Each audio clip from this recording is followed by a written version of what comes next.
From a flightless simulator at Ferris Air to a momentous meeting in an alley to the complex mind of an architect to every far sector in space and to the brilliance of the central power battery on Oa. This is the podcast that covers the adventures of all of your favorite ring slingers. This is the Emerald Echo with your hosts, Adam and the Emerald Enthusiast. Welcome to another episode of Emerald Echo, a Green Lantern podcast and vidcast. As always, I'm your host, Adam, and with me is the Emerald Enthusiast himself, Donnie. Donnie, how's it going?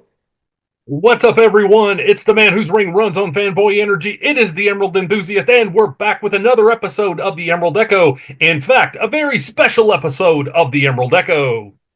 Yes, it's our part of this episode is going to be our contribution to the annual GL June event that we participate in with various other Green Lantern podcasters and shows. So that's always exciting.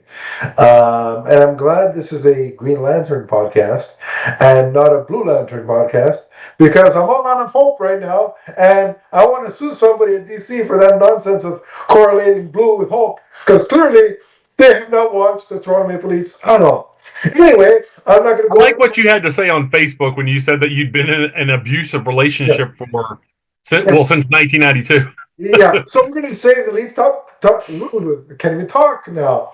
We're going to save the Leaf Talk for another podcast. We're doing a podcast about it. So it'll be fun and far more explosive than this show. But anyway, by explosive, I mean Donnie may have to edit out or beep some expletives. A few choice words, yes.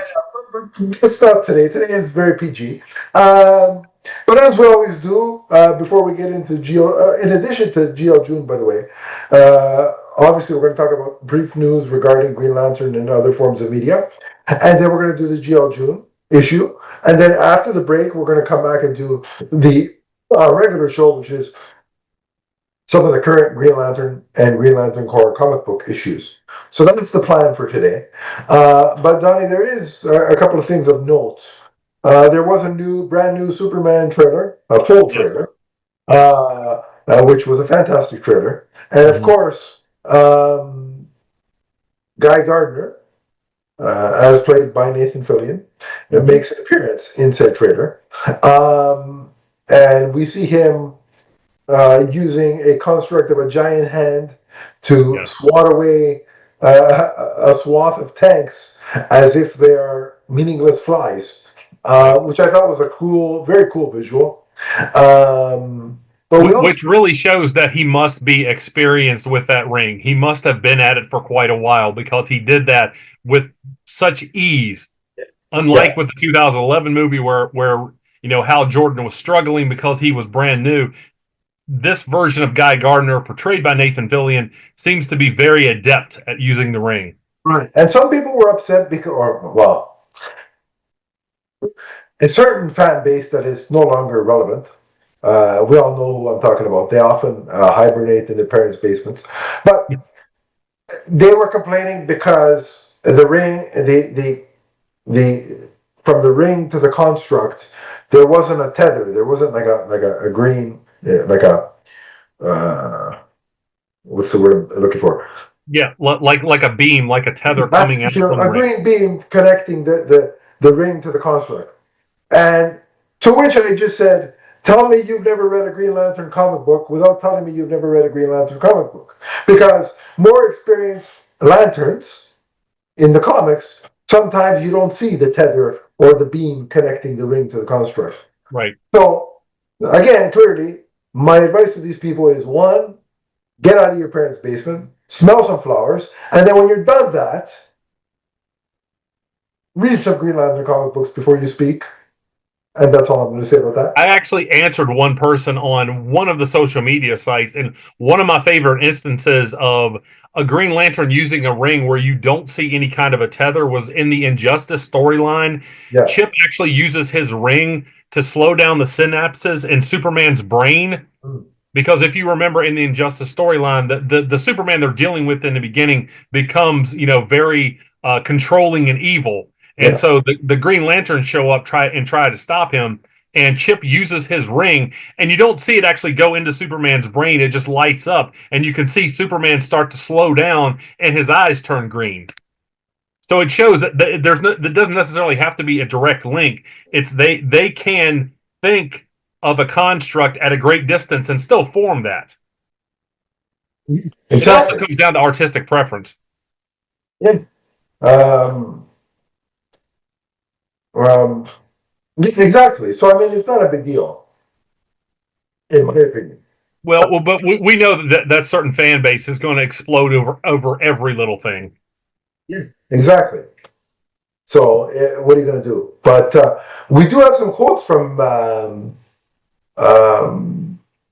Fillion as well. What did he recently say? He recently said that he based his portrayal of Guy Gardner on Sophia Petrillo from The Golden Girls. And his quote is this: "She has no filter and says the first thing that comes to mind." And I think that's perfect, by the way, because if you go back and listen to our episode, well, first of all, if you know Guy Gardner's origin and you know how he became the Guy Gardner from the '80s in the Phantom Zone, you'll know why he, like, the most kind of famous version of Guy Gardner and his personality. You know why that is. And so basing it on Sophia, I think, is just a brilliant move. Also, Nathan Fillion is a comic book collector. We know he's portrayed Hal Jordan before. He knows what he's doing. There is no need for concern. Absolutely, I agree. And I think that is in terms of the comparison, I think that's very funny, and I think it'll work. But in terms of that's pretty much it in terms of news that we have, right? Yes, we are counting down to the release of Superman and finally seeing a Green Lantern in live action on the silver screen. And couldn't be more excited. And then we have also Lanterns to look forward to following that. And for those that are interested, it has been confirmed via trailer that Nathan Fillion's Guy Gardner will appear in Peacemaker Season 2. Yes, we've also seen that. So there is so much to look forward to. If you are a Green Lantern fan, now is the time to get excited. Absolutely, 100%. If you've listened to past episodes and you know that I'm always saying, okay, pump the brakes. Everything's going to be, we don't know. Everything will come in time, but you got to be patient. Now's the time to get excited. Absolutely, yeah. 100%. So let's transition to our GL June issue, Donnie. Set the table for us.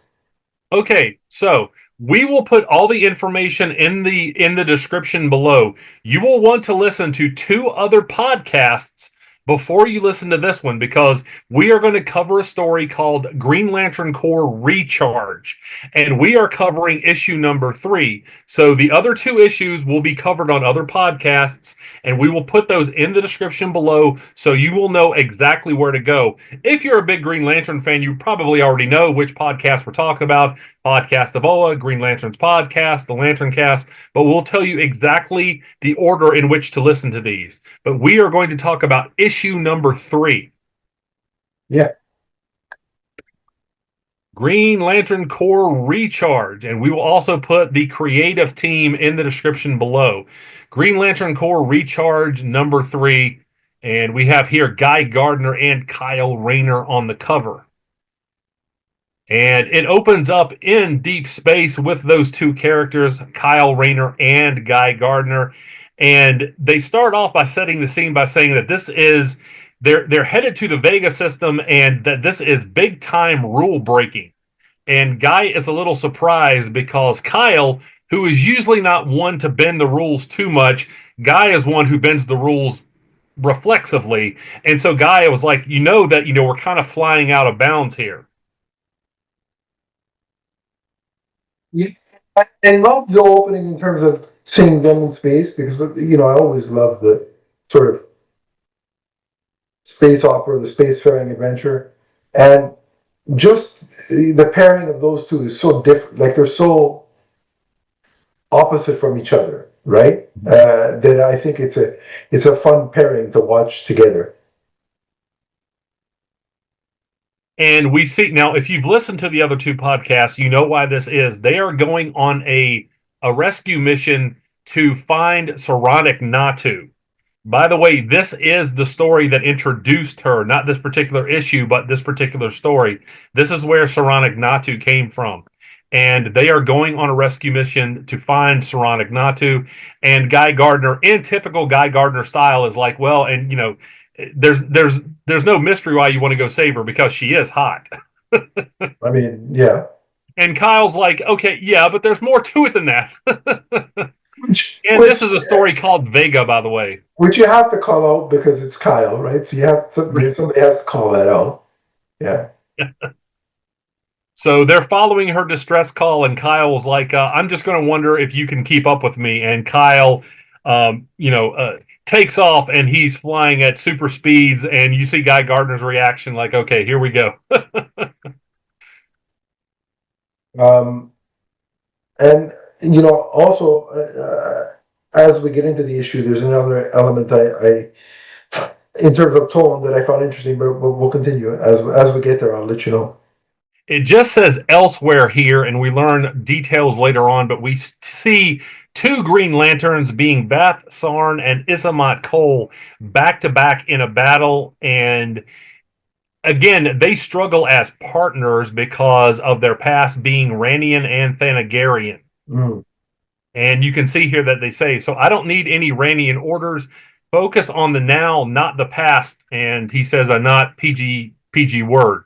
Right, because it's So that was actually something that went throughout their partnership in this era, is the two of them struggling with, kind of conflicting cultures in the past. yeah. And what I find consistent, just because this is almost 2 decades old, this story, or it is, I guess. Yeah. Well, that's disgusting, but what I find consistent is that is a recurring theme. The Rand Thanagarian conflict. We've seen it come back even today, like in modern books, right? So it's funny how that's for as much as things change within DC, certain things are the same. And again, if you've read the first two issues, you'll know that they're in a situation where they're getting overwhelmed by the Spider Guild until they get some backup, because we see that they see a big glow, and who arrives on the scene but the big guy himself, and he says, Daddy's here, Poozers. Now let's get you home. Yeah, he knows how to make an entrance for sure. And we see that particular image of Kilowog in a lot of different places. Right. Yeah. I love the art here, how he's kind of stepping up and his ring is just bursting with energy, and he just looks so huge and massive. It's such a commanding image, and he's actually stepping on one of the spiders, and like their guts are going everywhere. So yeah, it's what I noticed about aspects of this issue is even when Kyle and Guy were looking for ceramic, was that there was a bit of a horror element to it in a way, kind of, if you get my drift, right? I don't know if you caught that.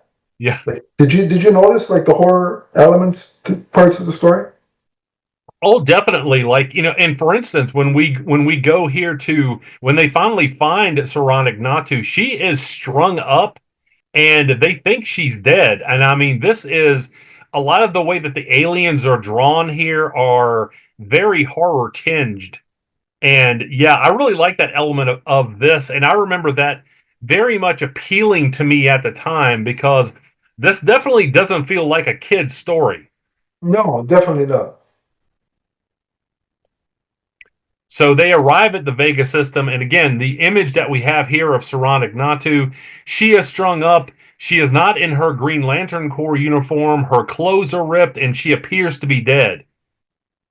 And the first thing Kyle does is form a construct buzzsaw while Guy fights off the people who have strung her up here, and he says, "Hold it right there, Slimewad. I got questions." Yeah, I just love the creativity of the construct. Yeah, yeah. You know, that's pretty cool. Also, the color work here is really awesome. Mm. Yeah. Now, Oh, and again, that to me, especially when dealing with Green Lantern, you know, color is a very important. Not that it's not important in any other book, but especially when you're dealing with Green Lantern, well, yeah, you and I have talked it's about that crucial. before, Yeah. about how bad coloring in a Green Lantern book can really sink the issue. Yeah. Absolutely. 100%. Speaking of horror elements, you talked about that. Okay, so Saronic Natu is here because she is looking for her predecessor. This is Tarkus Wynn. And if you want to know who Tarkus Wynn is, you need to read issue number 1 of this series. And Guy actually says, don't recognize him. Don't think the poor guy's own mother would recognize him, because pretty much he is in deep decay, and he doesn't have eyeballs, and his mouth has drawn back, and there's not a lot of skin. He is also strung up. Obviously, he is deceased. He's a very scary customer for sure. Now, initially, Kyle and Guy think that Saronic is dead. Kyle Oh, says, can't feel a pulse, and her power ring is missing. yeah, and where the power ring is a very interesting. Oh man, and see, that's why I was so glad to be able to cover this issue, because this is one of the reasons why I like Green Lantern so much, because of the creativity of how they use the rings. And Saronic Natu is a perfect example of that. And we see this right away here. She coughs, and when she does, light just shoots out of her mouth and her eyes.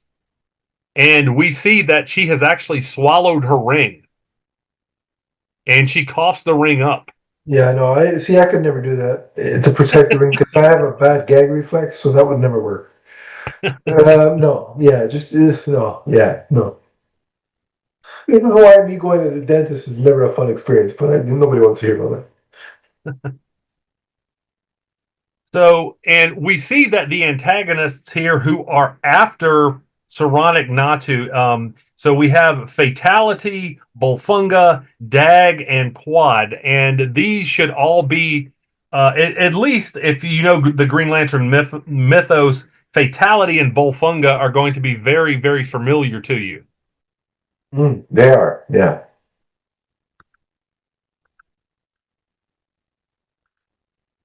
And it says here that they will all share the bounty. Mm. And I like them bringing back past Green Lantern villains in this, and not just Kyle's villains, because remember, this follows Volume 3, and like I said, I really like the core operating here as a unit in different places, seeing that they are dealing with threats from multiple angles. Well, it's a core book, so I mean, it would be stupid just to focus on when you have so many characters, right? It Mm-hmm. would be silly to just um, focus on, let's say, Kyle's villains or Hal's villains or John's. I mean, there's when you're dealing with a multitude of Green Lanterns, and they've all seemingly had a unique villain, you know, purposely for them. So it makes sense that it wouldn't just be, you know, segregated to one Lantern's set of villains. Right. And back with Vath and Isamat and Kilowog, and Kilowog encourages them all to work together. And I really like not only the coloring here of this image, because he encourages them to use their rings all at once, and the way he says it is not together. He shouts the word together. Who's us? Yeah, you can really tell there's an accent there. Like Right. I just love it. yeah, they really try and accentuate it, which is cool. Yeah, and it's hard to do because it's the written word and the visual, right? So it's like you're the one, like you, the reader, are speaking it. So it's to to to be able to put it into a reader's mind that there's some kind of accent here, right? Mhm. Is pretty um, formidable talent, I would say. Yeah. So back with Kyle and Guy and Saronic, we see her tell them the story of what happened here. She said, "I needed to see where he," and again, she is talking about her predecessor here, Right. Tarkus. She says, "I needed to see where he had died. The rites of death are sacred on Koragar." This is another thing I really like about Green Lantern is you have all of these various cultures, and you see these characters bringing out their cultures and their past, and it gives you the idea of the universe being a very large place encompassing many forms of life and many different attitudes and philosophies. But she says the ring took me to the black hole that had been 1417, that is the sector 0.196. At a safe distance beyond the gravity sink, I prayed for his soul. But then it was as if darkness was alive. It reached out for me, and I fell towards it. The ring could not pull me free. And I also So like this. Go ahead, sir. that's what I mean about like the more horror elements there, like even in the backstory of what happened to her, which I found very interesting. I mean, remember this is well before Philip Kennedy Johnson introduced some horror elements into the War Journal story. So this to me, and also I think this was this before or after. This was before Blackest Night as well. Right. So yeah. So this was really kind of, at least for me as a reader. I mean, it may not be new for everybody, but for me as a reader, it was a new experience to have horror elements in a Green Lantern book. So that was I found very interesting. And looking back on it, and in now being able to see, well, this was new at the time. This horror infused aspect of this book, right? Well, and I really like the psychology here because isn't there kind of an innate human fear of being in the darkness, Yeah. of not being able to rely on your senses? Yeah. And so we can identify with that, knowing that that's the kind of thing where you have to draw on the reservoir of your will Yeah. to Yeah. just stay in control. Yeah. And she says Exactly. here, just as I thought I would be crushed by enormous gravity, it abruptly ceased. And what bound me I didn't know, nor was I moving in the dark, but I had found Tarkus. And of course, again, she's speaking about his remains here. Yeah. So the way she decides to go about this, because she's alone in all this darkness, she decided to slow her vital processes and swallow her ring to the point to where she appeared dead. Mm. And from then, that's what we see her body actually caught up in the spider webs from the Spider Guild. Mm. That was pretty creepy as well. Yeah, exactly. And she said they just kind of looked at her as more organic waste as opposed to, a threat, as opposed to a Green Lantern. Because again, at this point, her ring is inside of her, and there are no outward identifiers as a Green Lantern. Mm. Yeah. And what really creeped me out is she says, of course, her brain function was minimal, but she's still kind of floating in space. So imagine being like not moving and just kind of floating around giant spiders. That's kind of a creepy image. That would definitely be horror movie worthy. Oh, most definitely. Most definitely. And it's going to be interesting to see if again, because the Green Lantern mythos is so,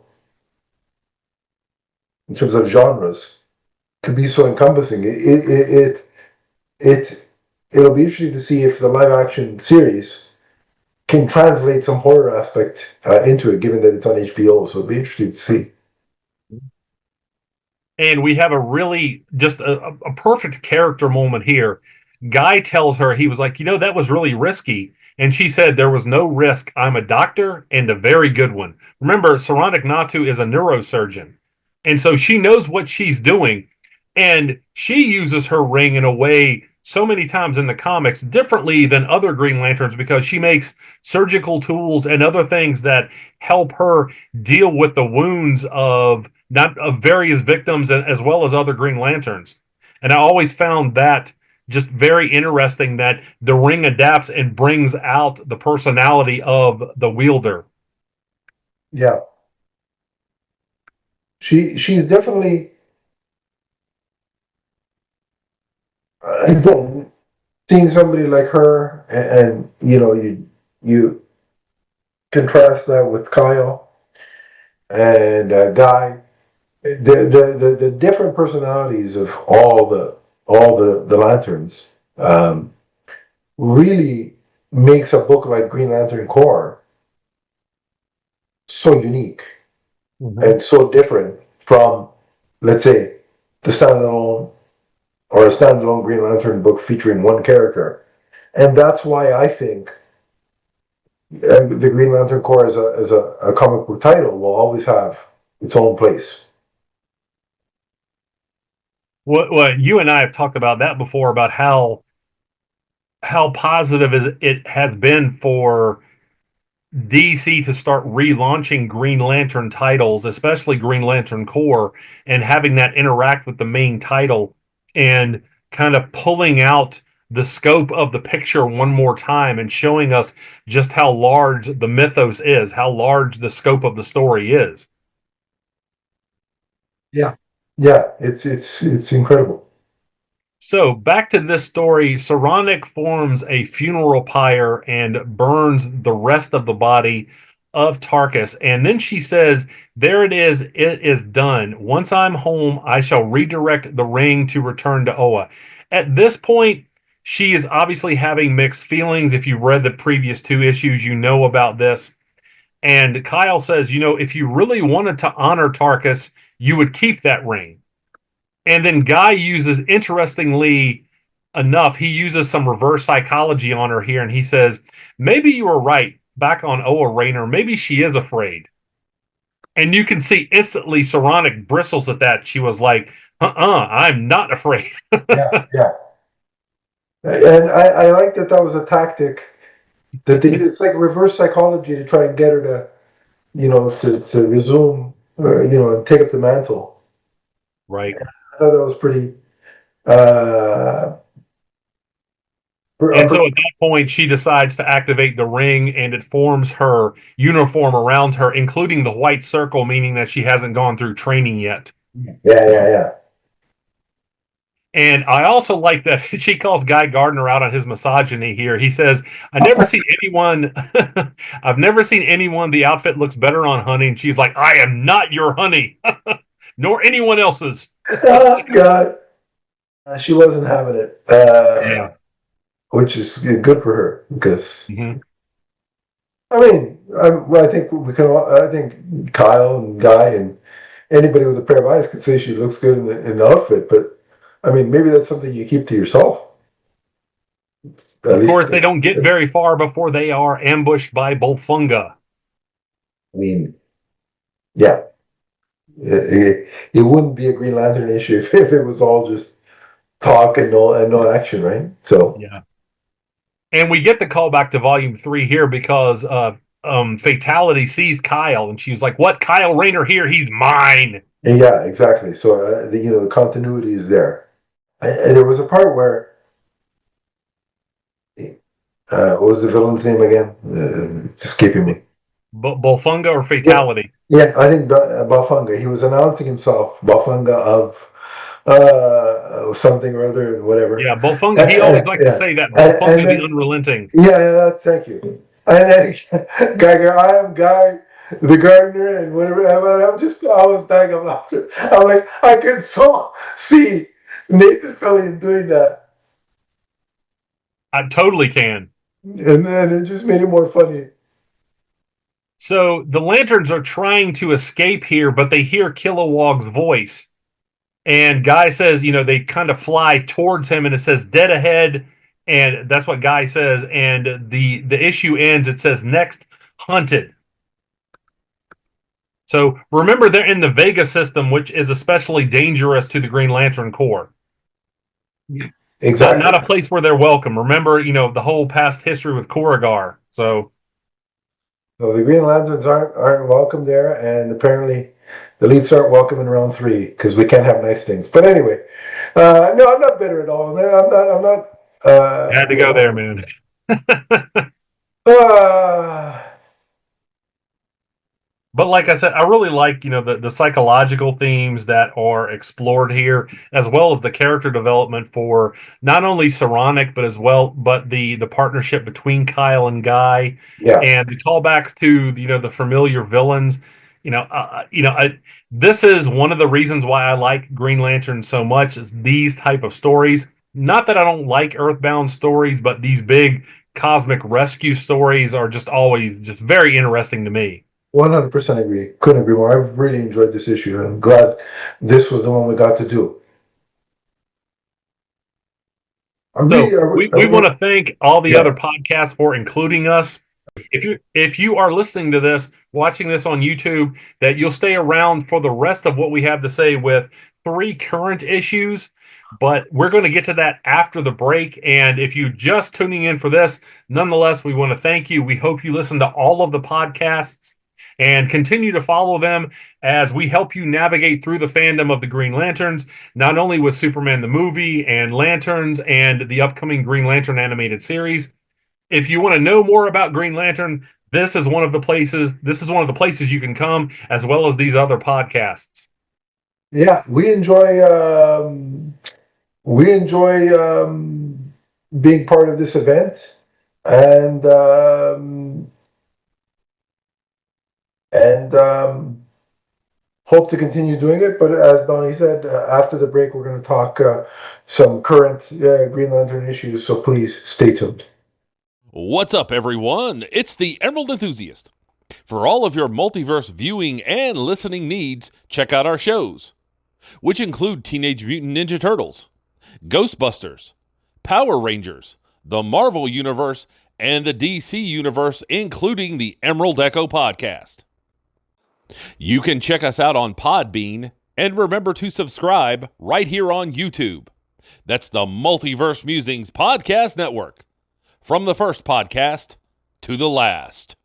And we're back. We indeed are, and it's time to jump forward about 19 or so years and read some current Green Lantern. So, Donnie, where are we at? We're back. We're going to start with Green Lantern Corps number 3. And the story is called Rough Riders. Yes. And if you remember, when we last left things, John and Hawkwoman were on this ship fighting Atrocitus. And we saw that Atrocitus was wearing this containment suit that housed some Red Lantern energy, and he had Zalias Zox powering the ship. But we still had some questions as to how were the Red Lanterns, any of them, still alive? Because, of course, we know that the Red Lantern ring replaces the heart. So once a ring goes out, or once the battery is destroyed, they should logically die. But we do get the answer here. We see a flashback to Yasmalt, and when the battery was destroyed, and this is by the UP Lanterns, Yes. who were posing initially as Green Lanterns, but they destroyed the battery, and we see that a lot of Red Lanterns did die, but ones that had strong charges were able to survive, at least as life support. They weren't able to fight back. They weren't able. It was sustaining their lives. That was all that the rings could do at that point. That flashback was really cool, like showing us what happened and how the Red Lanterns got in that state, right? Right.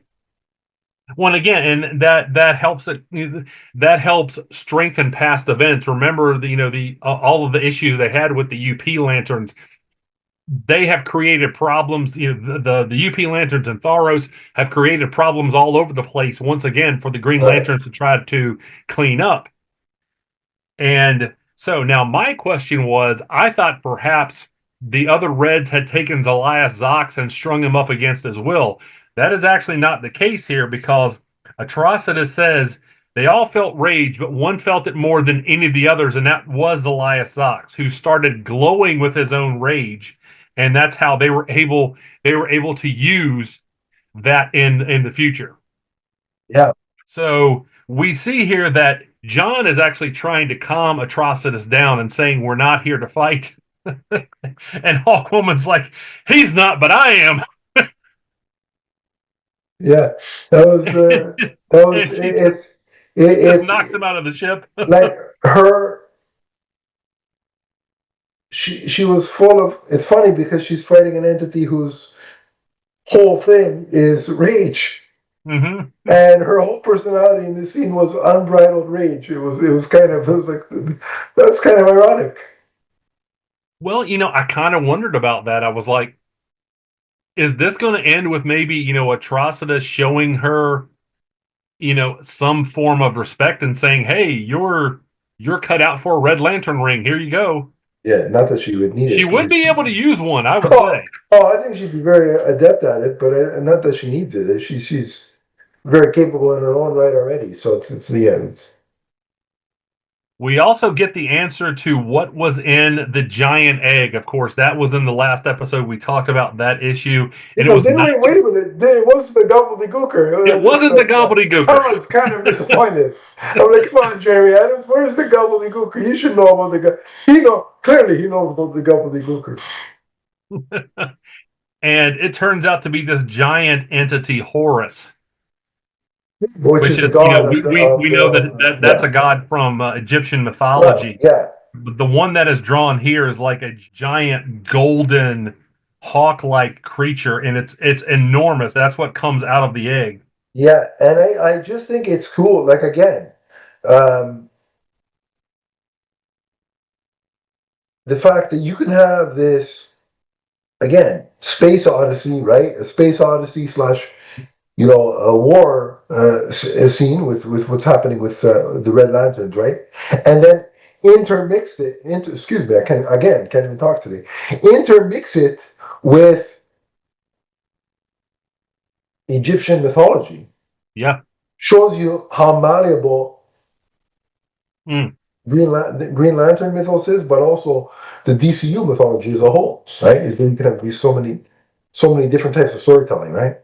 Yeah, there's so many different ways you can go with these types of stories. And so now we also see, if you remember, Razor, who has a Green Lantern ring, he was overcome by being near the Sorrow.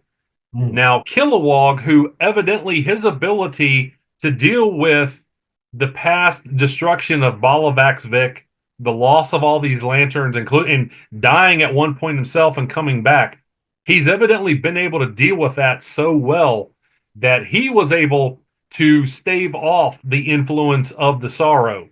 And now he's helping Razor.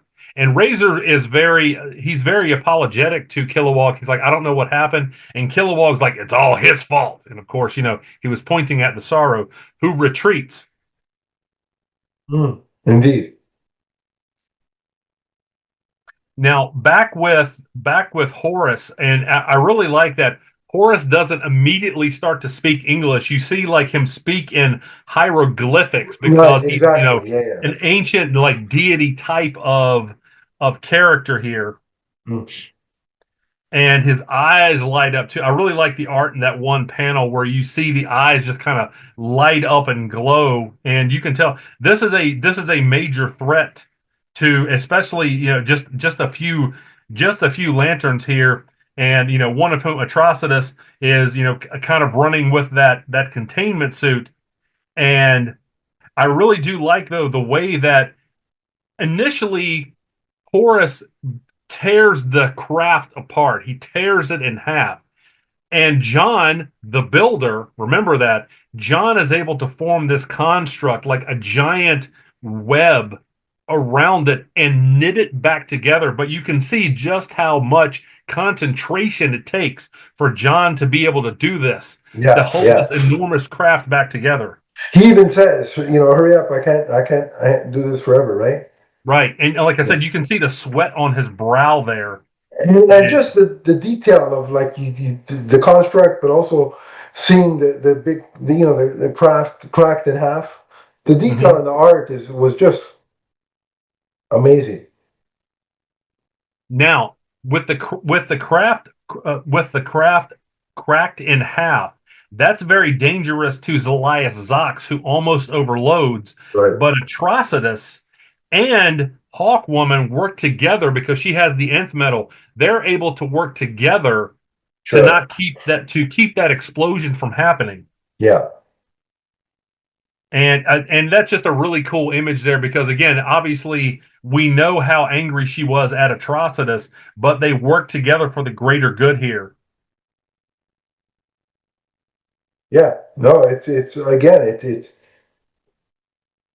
obviously Hawk Girl knows what needs to be done, as you said, for the greater good. Yeah. But the fact that we even see Atrocitus kind of putting his usual demeanor aside. And Horus is very impressed with Hawk Girl here. As he should be, I would say. Yeah. And this is your go ahead. The He, pin. oh, yeah, I forgot. Wait a minute, where's my pen? Here it is, yeah. I'm surprised you didn't do that with Saronic Natsu. Okay, I'll make up for it.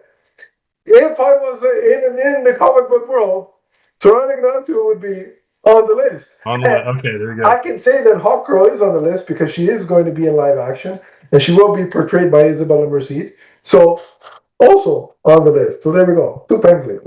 I know I'm off today. Clearly, you see, folks, just an aside, you can tell the Leafs have really screwed up my mindset when I'm not prepared with the pen ready to go.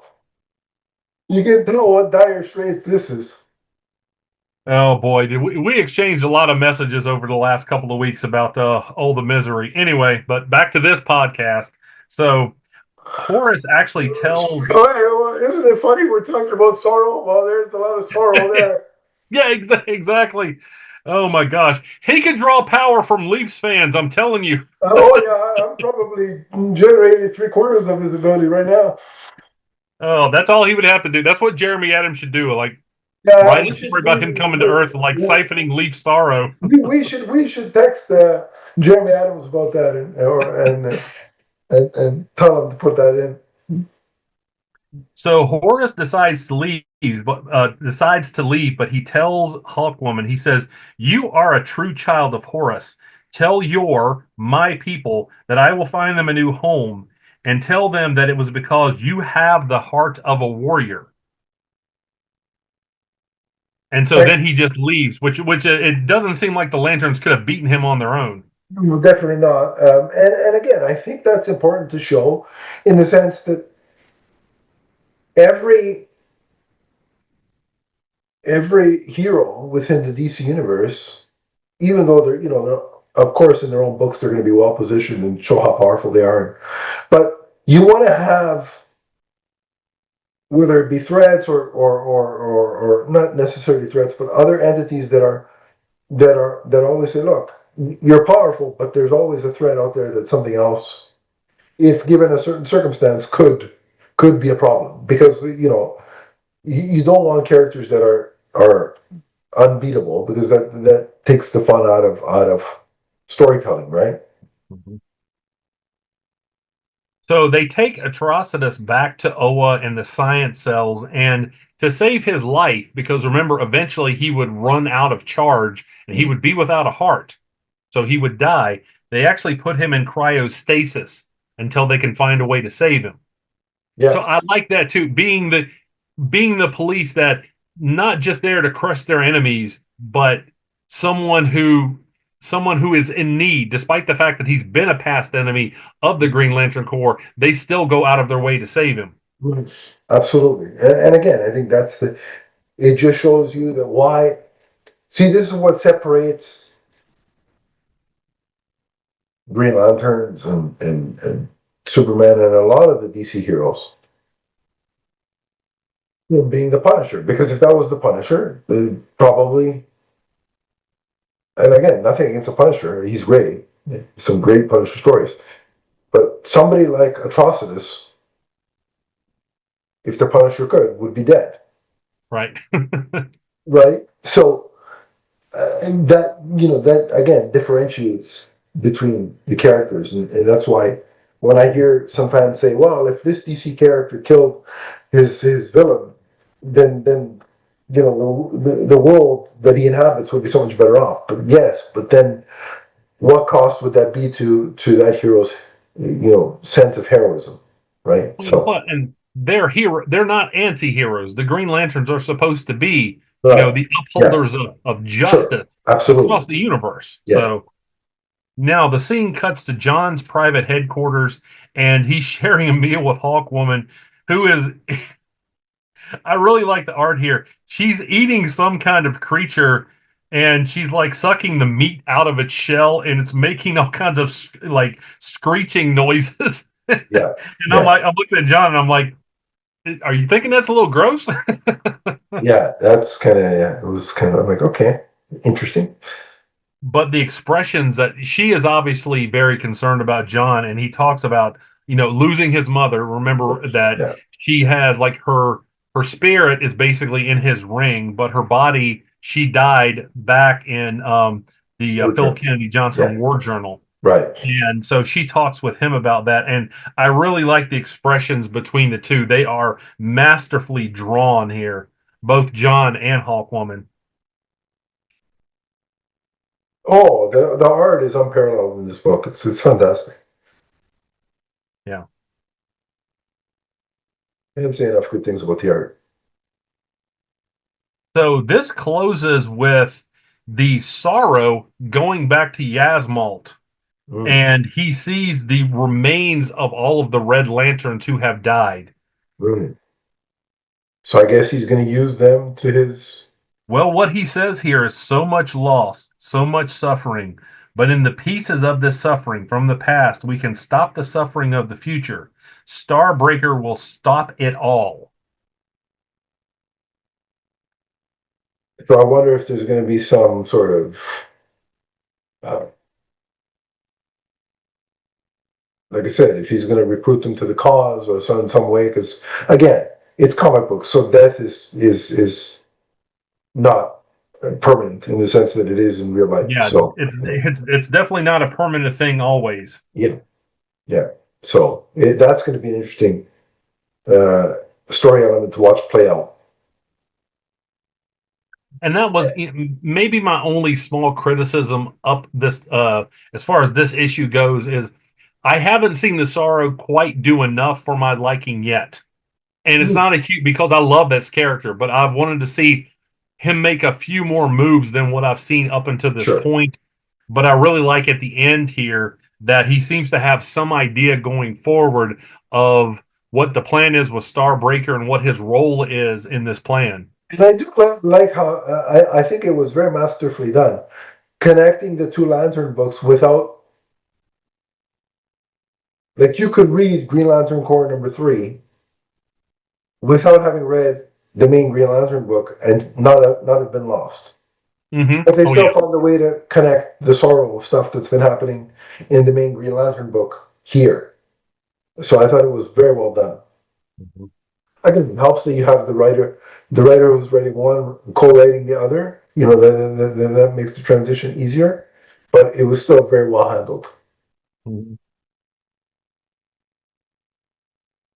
So now we're going to hop on to Green Lantern, the main book, issue number 22. Oh, should we rate that first? Okay, go ahead. I'm gonna say it's a 5 across the board for story and art for me for this issue. Mhm. I'm going to give the story 4.5 and the art a 5. I Okay. really like the way Horus was drawn. Like the way the Red Lanterns were drawn, and again, the facial expressions on John and Hawkwoman are just masterfully drawn. So yeah, excellent work there. Yeah, agreed.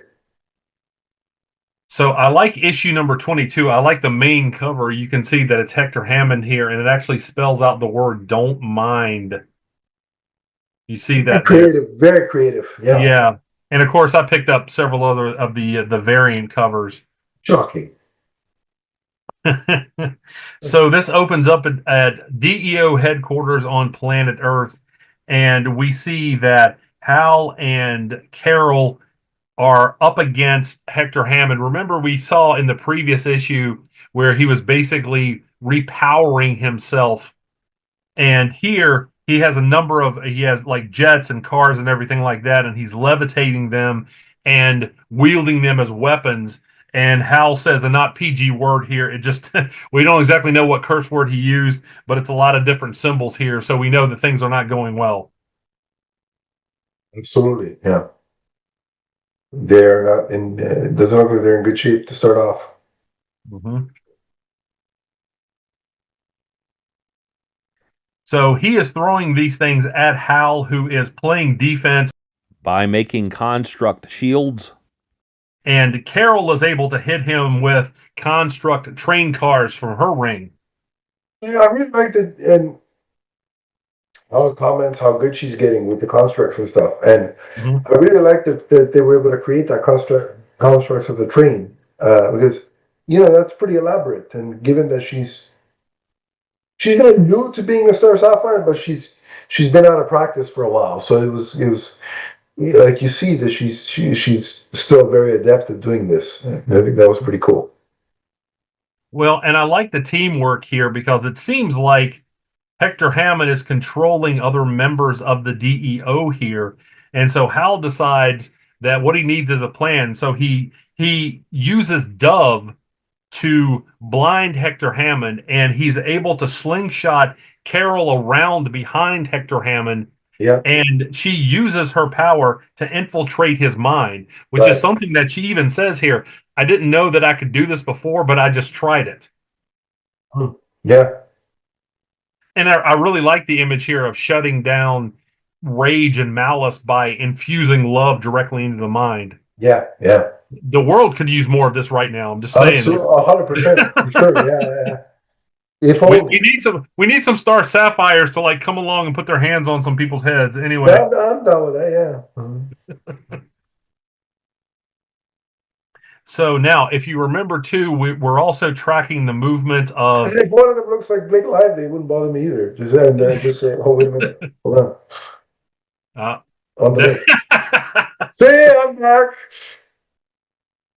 I was waiting for it.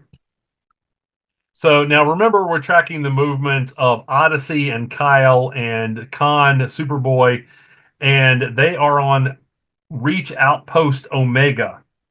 And remember, they found someone who was imprisoned in the previous issue. And we see here that is actually Dan Garrett.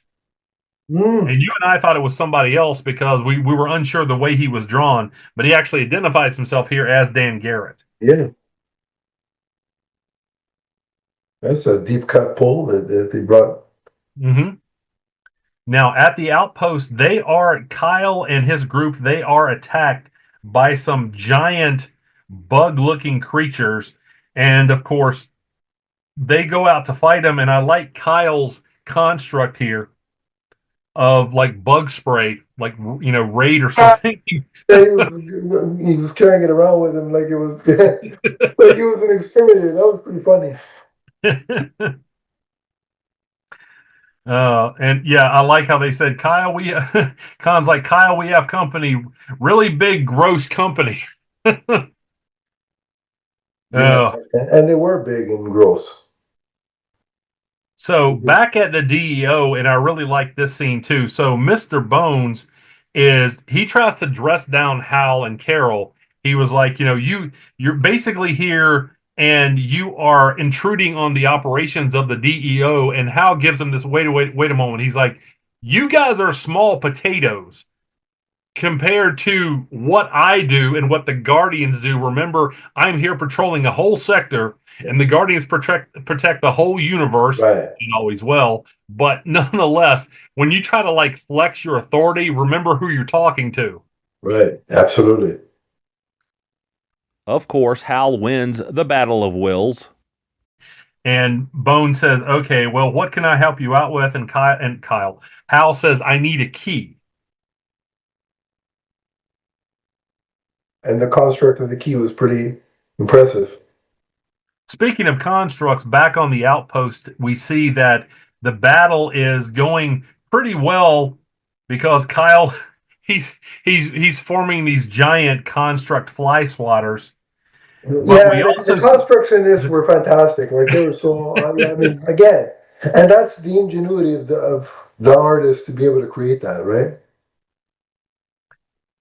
and Odyssey tries to get Dan Garrett to safety, but he sees his scarab and he uses that to transform. And I like the fact that as he's transforming, it's very similar to like what you would see with like a symbiote over on the Marvel side of But things. wasn't he the original? Wasn't he the original Blue Beetle? He No, was that's one. Yes, he was yeah. one of the Blue Beetles, He was and one of the but original. Yeah, yeah, yeah, he is Blue Beetle in the past, and he transforms into Silver yeah. The Scarab. Silver Scarab. Yeah, so he But basically. I like how Odyssey's like, I think I'm going to be sick because you see it kind of like flowing over him in kind of like a gross way. Well, I mean, it should be. I mean, if you can imagine that, imagine being taken over by an alien symbiote. It's not going to look pretty Yeah. or probably feel good either. But and I like the way he's drawn here because he's kind of the reinforcements for Kyle and Khan, and he's like, just call me the Silver Scarab.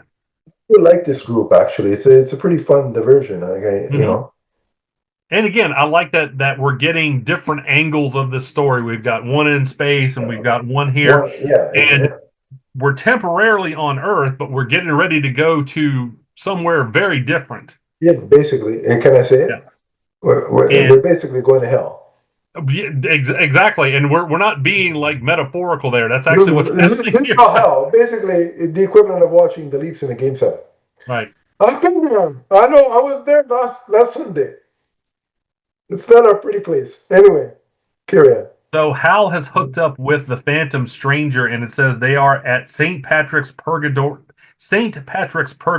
in Ireland. Mm. And Jeremy Adams has like his little note down here. He's like, "Look it up." Yeah, yeah. So it's an actual place in case people were wondering. And so, yes, with the key, they are able to unlock this realm. And Hal actually says, "Then welcome to your tour of hell." Yeah. And he goes down into this realm, and he sees a familiar face. Although I'm not sure, I'll talk about that in just a minute. Anyway, Your favorite bit in appearance. I love it. You guys don't understand. Just because I know Donnie's feelings on this character, nor if anybody was wondering who it was, knowing Donnie's feelings on this character, I had the biggest smile on my face at the end I of knew this. you would. I was like, I bet Adam's somewhere laughing. I'm not like the Joker. That's how happy I was. But yeah, it's Nort, and he says, Hal, it's been too long. How you doing? And we see that in the next issue, the Spectre is going to show up because it actually designates that here. I will Yeah. say this, though. My rule is always whenever I see a character who kind of seems out of place where they are, my mind automatically goes to shapeshifter, I bet you were ghost. happy he was there. Don't lie. You were excited. Not that he was on the story, but that he was in hell. Is Well, what that's I'm what I'm saying. saying. I don't think it's actually Nort. I Right, could be wrong. but that probably gave you some pleasure. Don't lie. Yeah, I don't think it's actually Nort. I think it's yeah, I think it's some other being who is imitating Nort and imitating Nort's appearance. Right. So I could be wrong about that, but that's kind of my reaction, just kind of across the board. Whenever I see a character who's out of place somewhere, I'm like, it's some other being posing as that character. Right. Yeah. So because I'm like, why would Nort be there? He's not interesting enough to be there. I mean, True. anyway. So That now was we're it. getting to go. That was the end of the story. That was the end of the story. Yeah. So we should probably rate it. Go ahead. Yeah. I'm going to give it a 4.5 and a 4.5. Again, everything is just really humming along, and I'm really, really enthusiastic about where things are right now. Yeah, I'm pretty much right there with you in terms of the rating. 4.5 and 4.5. Yeah, I mean, it's really good, consistent stuff. This book is easily one of the best books being published on a monthly basis from DC. Mm-hmm. All right, Green Lantern Corps number 4. By the way, I need to point out this is the A cover. and it Mm. has Simon and Kelly on it, and I mean, Right. just looks beautiful. It reminds me of that similar scene from Spider-Man all those years ago, where he's trapped under that situation with all the water coming down on him. So, You're but talking just about, beautifully drawn was here. that from, which Spider-Man was that from? Spider-Man 2 or No, it's from the comics. no, I think you're, Yeah. yeah. There was also a scene, I think it might have been in the Homecoming, Oh in the yeah, end that was scene. Spider-Man 2, where he was where Yeah, yeah yeah. where he was in the water with So there's Doc been a Ock. couple Yeah, of live action interpretations of that. yeah, Yeah, yeah, yeah. yeah. But that's a different podcast. Yes. Okay, so anyway, this issue opens up with a conversation between Jessica Cruz and Guy Gardner. And I was just recently talking about. I'm really glad that Jeremy Adams has utilized Jessica because she has made so many appearances. And I was recently looking at the number of appearances that she made, even in things that I'm not a gamer. Mm. I do watch animation and really anything Green Lantern, but I try to find out as much as I can when Green Lanterns appear in other media. She has made so many appearances, and I'm like, there has to be a lot of children out there, somewhere between like the ages of like 5 and 15. When they think Green Lantern, they probably think Jessica Cruz Yeah. because she's been in so many adaptations. So the new 52 has had a bit of an impact. Yeah. So the scene opens up. By the way, the art here is just gorgeous. Oh, And with fantastic. Guy slamming his hand down on Jessica's desk, and he's like, "No way, no how, nuh-uh." Yeah, that's And basically because she's telling him that he has to help Kilowog with training. right, and she's having remember he trained her, but she's not a novice anymore, and Yeah. she's not intimidated by him either. She's like, "Get She's your hand almost off my surpassed him. desk." Yeah, She's like, "You're going to do as you're told here too," and he's like, she "Okay, she certainly surpassed him in ranking for sure. yeah." And I also love the way that Kilowog is drawn. I mean, just I love how gorgeous like, and I mean this in it like a gruesome way, like his face and the spittle coming out of his mouth. And he is training a new lantern here by the name of Narf. Mm. and and so I'm going to reserve judgment at this point. I'm going to let this character be developed. I Yeah, hope let's it's see. not like a crypto type of character or whatever, but he's a small little lion looking alien, Yeah, and he's obviously struggling here, and Kilowog's like he's really really out of shape. yeah. Kilowog's putting him through the paces.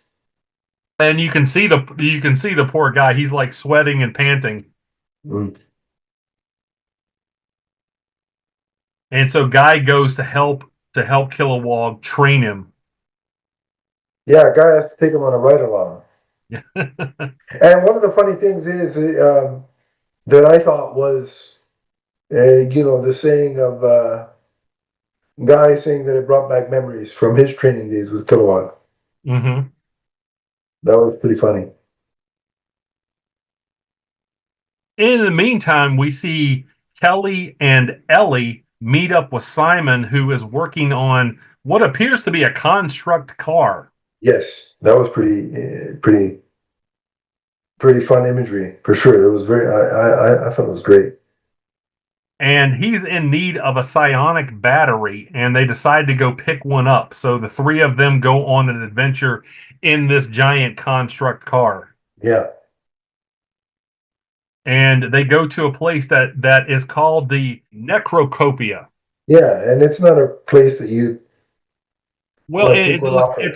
it's like the corpse of an old Starro. Yeah, which again, not a place that I personally would Yeah. want to frequent often. So they show up here looking for this psionic battery, Mm. and it looks like they're going to have some success, but they're double crossed here by a dealer named Enzo. Yeah, Now, also at the same time, we see Guy Gardner and Narf, and so Guy and Narf follow Kelly and Ellie and Simon to Necrocopia. And they run into a very familiar villain if you're a Green Lantern fan. And it's been since the Morrison run. I don't think we've seen him since the Morrison run. I And don't think so either. Yeah. Yeah, that is Evil Star. Mm.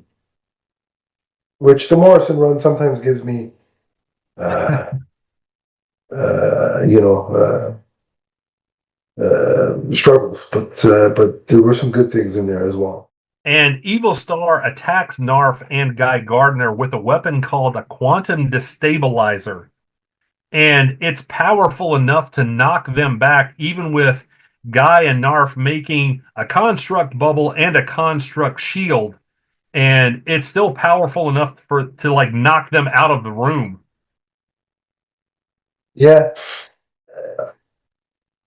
It's important. I mean, you have to make these villains, these and the weaponry they're using. If they're going up against a Green Lantern, you have to make them formidable and imposing. Otherwise, you know what I mean. You'd think being a Green Lantern would be a cakewalk, and it's not. So I'm glad that you see these kind of scenes and scenarios, right? Mm-hmm. So now Enzo, this character who has Simon and Kelly knocked out. So he has them at a disadvantage, but Ellie decides to go into the mind of Simon, and you actually see him flash back to his origin. Do you remember that? You mean reading his actual origin? Yes, I do remember it. Yeah. So he flashes back to when he got the ring that was the shared ring of Hal Jordan and Sinestro at the time. Yeah.